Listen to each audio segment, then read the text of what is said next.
Hello, good morning guys. આજ સવારે વહેલા ઉઠીને બધા કામ પતાવ્યા। પરી અને ક્રિશિવ સૂતા હતા। આજે એમનો સ્કૂલનો પહેલો દિવસ હોવાથી સવારમાં મેં ટિફિન તૈયાર કર્યું, ત્યારબાદ ચા અને નાસ્તો બનાવ્યો હતો। આજે નાસ્તામાં મેં ભજીયા બનાવ્યા હતા। તો કોણ સવારમાં ચા જોડે ભજીયા ખાય છે કોમેન્ટ્સમાં મને અવશ્ય જણાવજો। ત્યારબાદ મેં નાસ્તો કર્યો અને ચા પીધી। તો પરી પણ ઉઠીને આવી ગઈ। પરી ઉઠીને આવી તો એને પણ ચા નાસ્તો કરાવ્યો અને બંનેના ટિફિન ભરીને તૈયાર કર્યા। ત્યારબાદ બંનેની બેગ પણ તૈયાર કરી દીધી। પરી નાહવા ગઈ હતી। પરી નહીને આવી પછી મેં એનું માથું ઓળ્યું અને એને તૈયાર કરી। ત્યાં સુધી ક્રિશિવ પણ નહોતો હતો।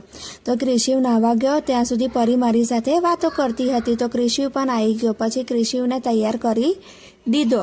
ક્રિશિવ તૈયાર થયો એટલે મેં બંનેને નાસ્તો કરાવ્યો। નાસ્તો કરાવ્યા બાદ બંનેને કપાળ પર તિલક કર્યા। ત્યાં સુધી તો સ્કૂલે જવાનો સમય થઈ ગયો। તો અમે લોકો નીકળી ગયા સ્કૂલે જવા માટે।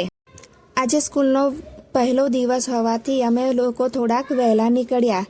પછી મેં મારો રથ તૈયાર કર્યો અને અમે લોકો રથમાં બેસી ગયા અને અમે ત્રણેય જણ વાતો કરતા સ્કૂલે જવા માટે નીકળી ગયા। ત્યાં તો પરીની સ્કૂલ આવી ગઈ એટલે હું પરીને મૂકવા પરીના ક્લાસમાં ગઈ અને પરીને ક્લાસમાં બેસાડીને ક્રિશિવને સ્કૂલે મૂકવા જવાનો સમય હતો। ત્યાં સુધી હું આવી ગઈ શાક માર્કેટમાં। ત્યાંથી મેં થોડું શાક લીધું।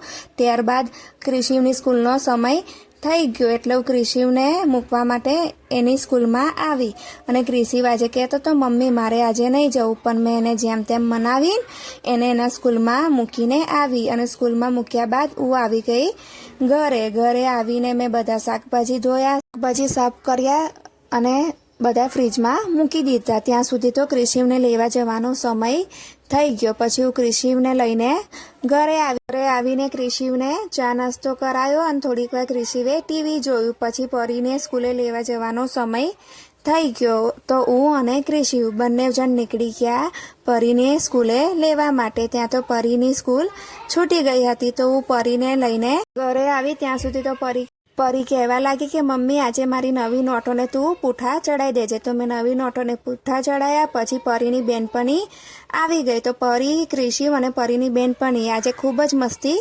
કરી। તો મિત્રો તમને આજનો મારો વ્લોગ કેવો લાગ્યો એ મને અવશ્ય કહેજો અને હા, મને સબસ્ક્રાઈબ કરવાનું ભૂલતા નહીં। આવજો મિત્રો।